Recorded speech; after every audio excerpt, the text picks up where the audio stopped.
Now, I fully acknowledge that whenever conversations about anything in this country, even sports, gravitate towards anything race-related, ethnicity-related, the stupidity is going to be unlimited.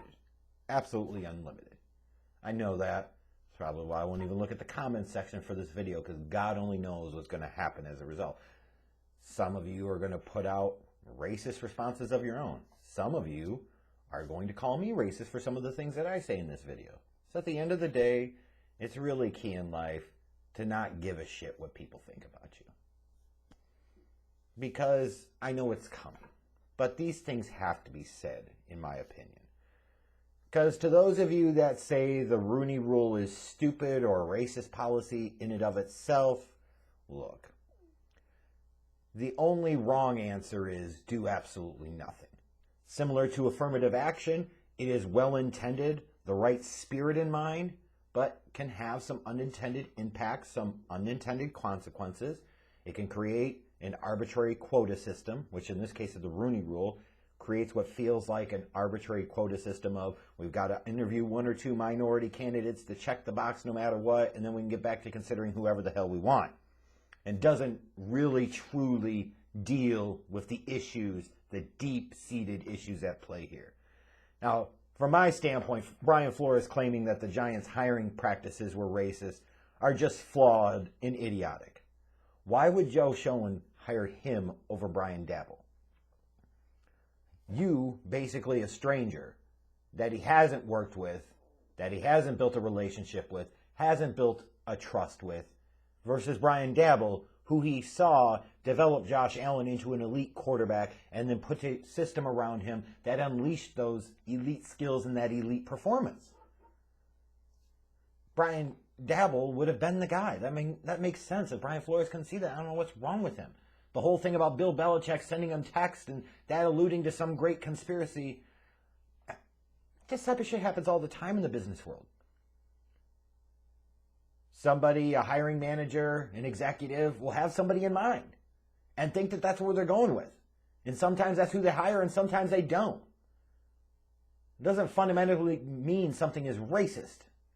There's so many other more valid examples of what you could point to with the NFL and its hiring practices, its promotion practices to be racist. This ain't that jam. And yet, of course, you're going to have those clowns that will defend Brian Flores on this and use this as kind of a launching point to go into their whole other diatribe of a bunch of other valid things. And I'm just trying to say, slow down for a moment. The claims about the being offered money by Stephen Ross to tank, those are explosive.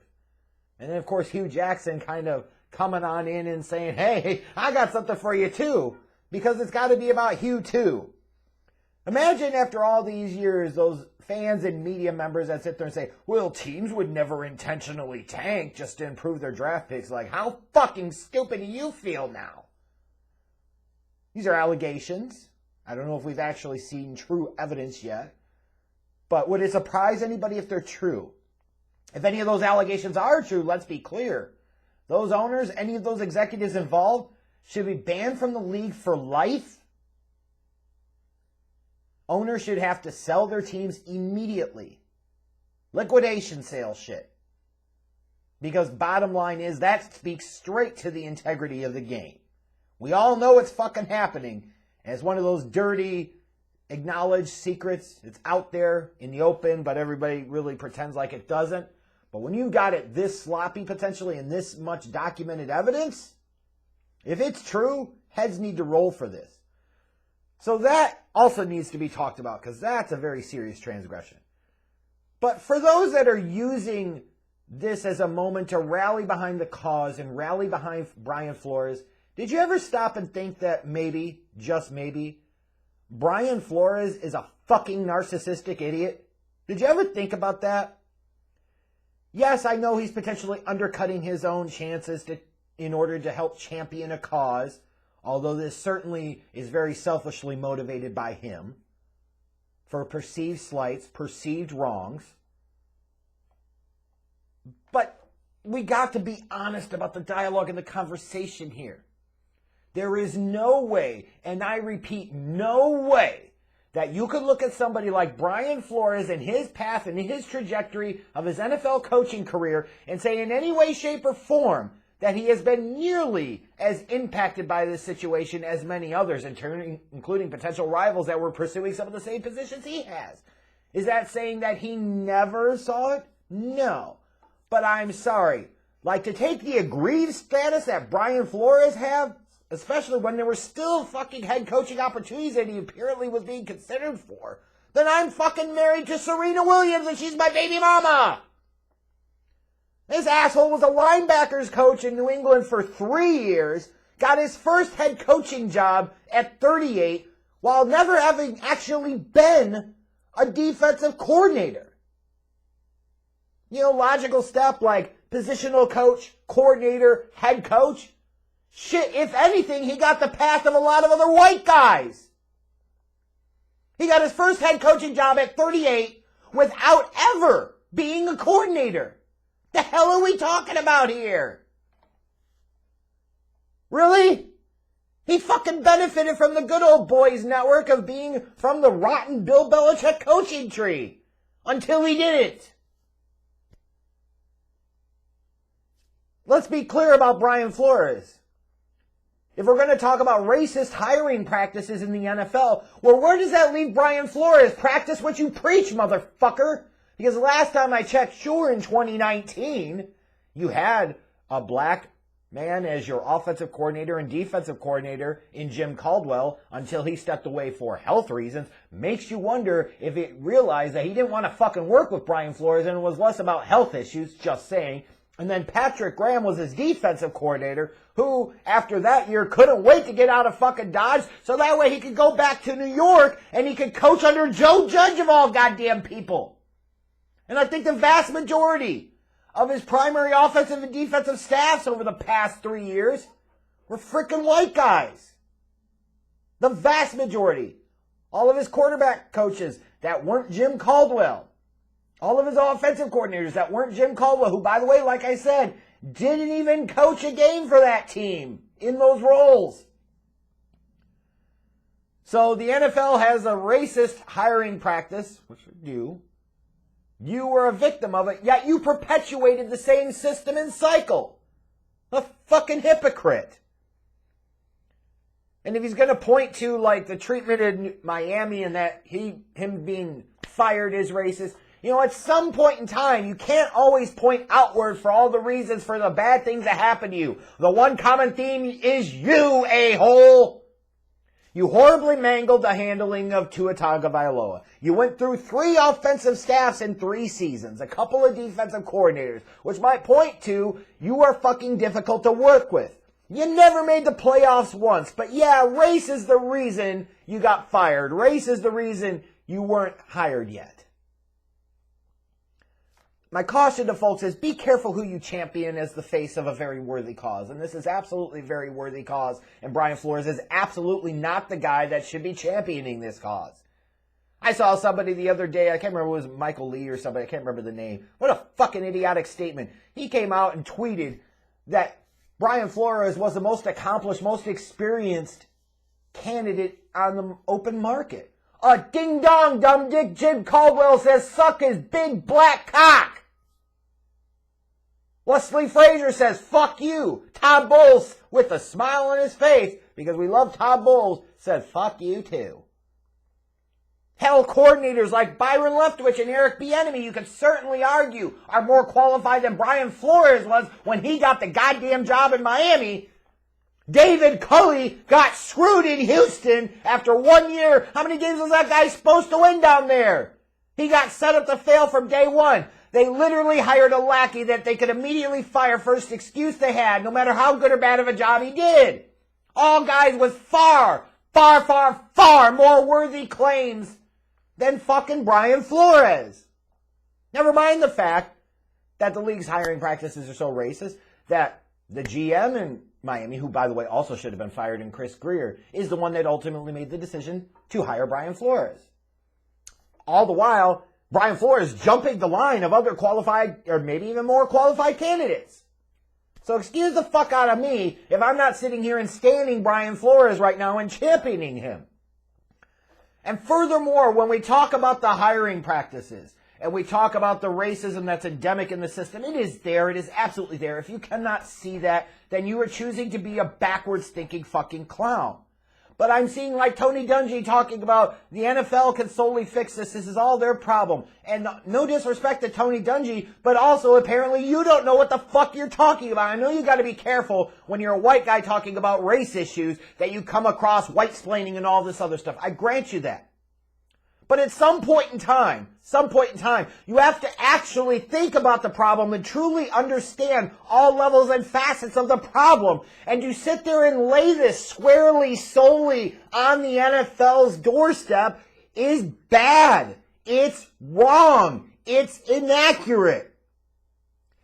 NFL has its own myriad of problems. The fact that there are no black owners in the entire damn league, all 32 teams, is a major significant problem that hopefully will be addressed and solved for in due time.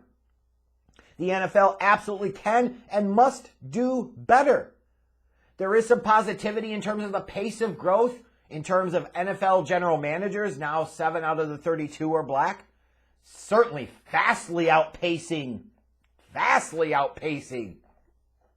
the black and minority head coaches in the league, which as it stands right now are 3. Mike Tomlin, Robert Saleh, Ron Rivera. That's it. But think about that for a second. All 3 of the minority head coaches in the league are defensive guys. More on that in a second. When Brian Flores talks about the racist practices, hiring practices of the NFL, does that include Ryan Poles, the new black general manager of the Chicago Bears, hiring a white defensive head coach and Matt Eberflus? Last year when Brad Holmes, a black general manager, the new general manager for the Detroit Lions, hired Dan Campbell, does that make the Detroit Lions and Brad Holmes racist? When Terry Fontenot became the general manager of the Atlanta Falcons, black man, and he hired Arthur Smith, a white offensive coordinator from fucking Tennessee, does that mean he's racist? When KAM, as I'll call him in Minnesota, Adolfo Mensah, when he apparently is about to hire Kevin O'Connell and before that was looking to hire potentially Jim Harbaugh, another black general manager hiring a white head coach, does that make that general manager also racist? The problem is the manifestation of systemic problems that stretch back generations and unfortunately are not going to easily be solved anytime soon. That's an uncomfortable conversation to have. Does that mean that you don't pursue any immediate short-term solutions? Absolutely not. But in order to solve a problem, first you must completely and totally understand it. You should spend as much, if not more time, actually thinking about the problem and how you got to where you got before you actually start going straight to solutions. Because if you don't fully understand and analyze and contextualize and think through the problem or problems, what you're trying to solve for, what those underlying root causes are, you're never going to get the solutions that you're intending. That's just basic business shit right there. The problems here are manyfold. It is a representation of, for several decades, black athletes not being given the same opportunity to play quarterback, specifically at the NCAA and NFL level, secondary perhaps in terms of high school level, but certainly at the NCAA and then NFL level. And even if you say, well, that's kind of crap, no, it really isn't if you think about it. Because a lot of these coaches that are being hired now, that are being fast-tracked as offensive coordinators and now head coaches that happen to be white, also played some type of quarterback, whether it be in high school or college or sometimes in the NFL or semi-pro leagues, which you're then going to bring up somebody like a Sean McVay, which then brings me to that is that even if they didn't play quarterback, you have in general this certain type of decades-old thinking, that old backwards-ass, discriminatory, racist thinking about the offensive side of the ball involving more thinking. Therefore, it has led to the gravitation and the creating of a pipeline of far more white coaches getting those opportunities at the early stages of their coaching career compared to black coaches. That is a huge, significant problem. That is a systemic problem that no, the NFL cannot solve on its own. that is not alone the fault of the NFL. The NFL has its own things to solve for, yes, but we also have to look at high school and the college levels. They play a major part in this too. The NCAA should be getting every bit as much shit as the NFL is.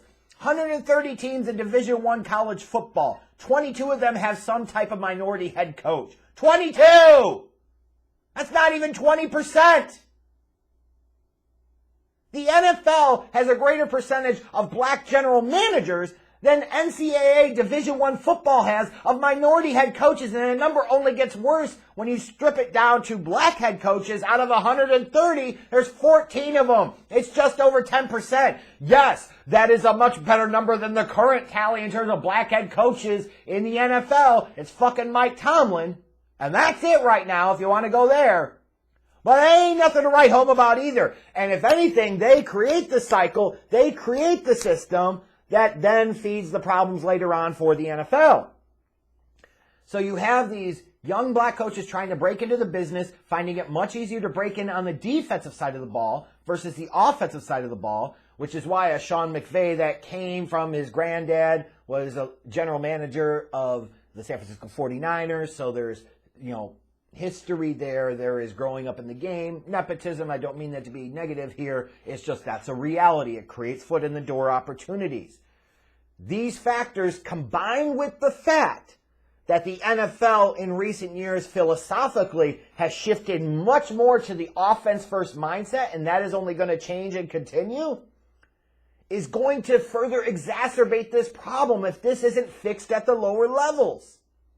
When I see somebody say there is an abundance of qualified, quality black candidates for head coaching jobs, I say, yes, there is, but, and this is the but that scares people, but is the but that provides the important context.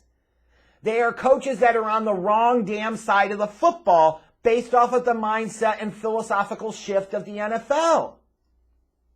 You only had 3 black offensive coordinators, I think it was, in 2021. And 2 of them you're hearing about in terms of head coaching opportunities, Eric Bieniemy, Byron Leftwich, and I think Marcus Brady's the other one. That's it. And it's a similar number in terms of black quarterback coaches like the Pep Hamiltons of the world and so forth. So when you say there is an abundance of qualified black candidates based off of the structure, the organization, the coaches in the position that they're in, you could say it with the combination of the philosophical change of the NFL.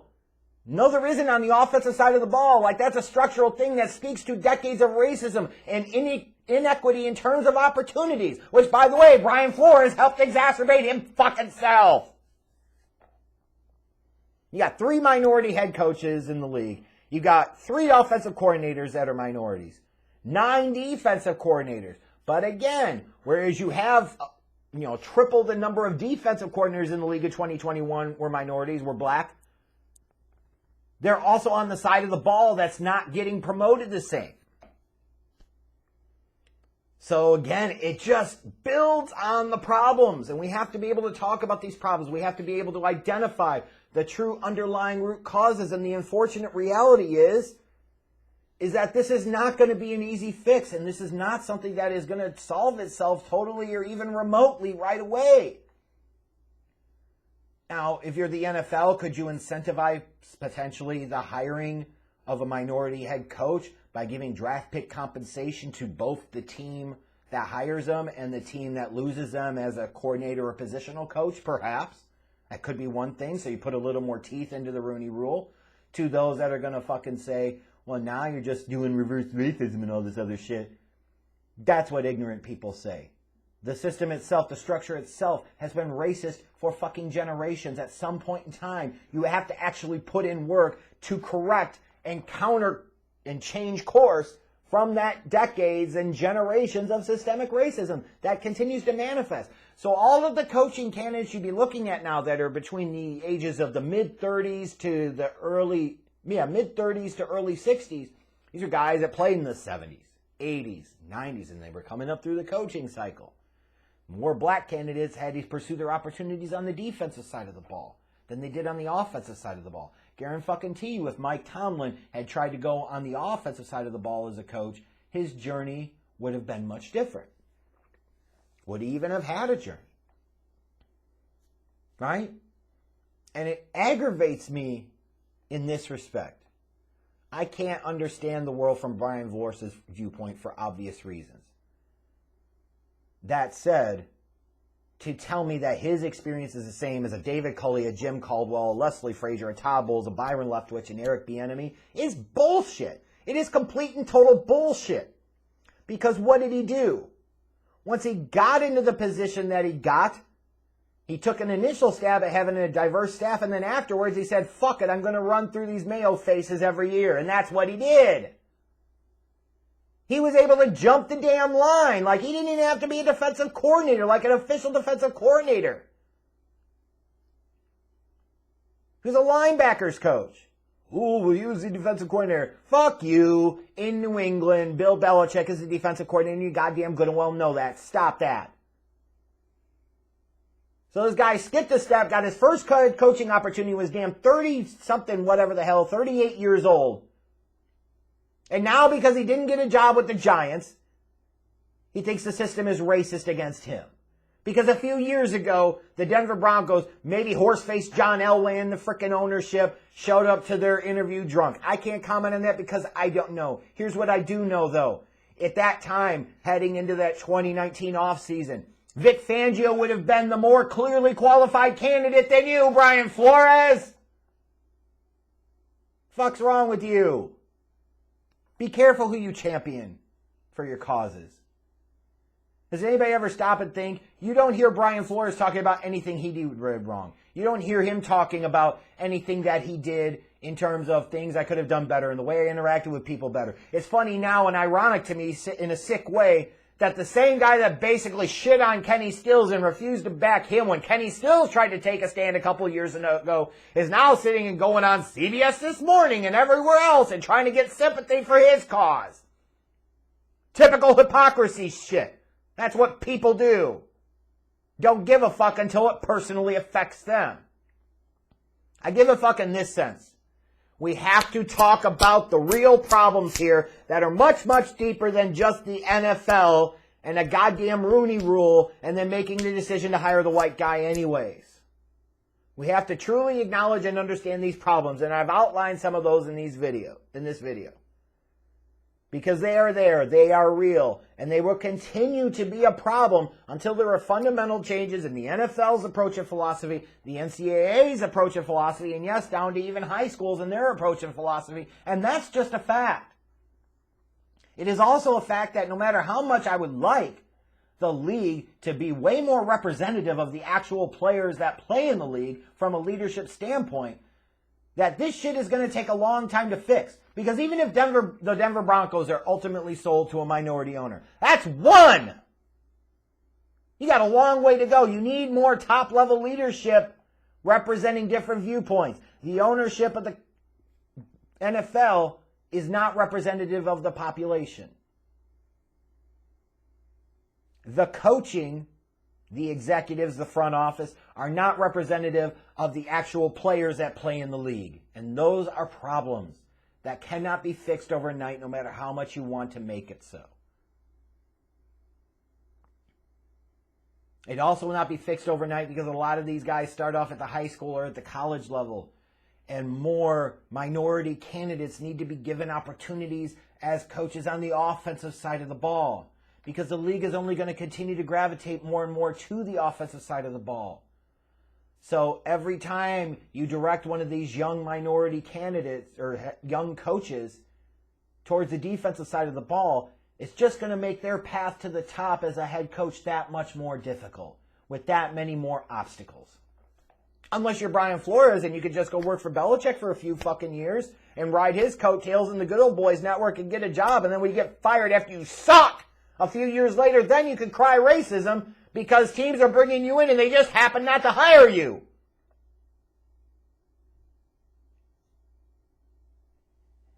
The NFL, it's not a good look for them. Their response from a PR standpoint was a disaster here. The problems are many. Just be careful. championing Brian Flores too much. Because he's a fucking idiot.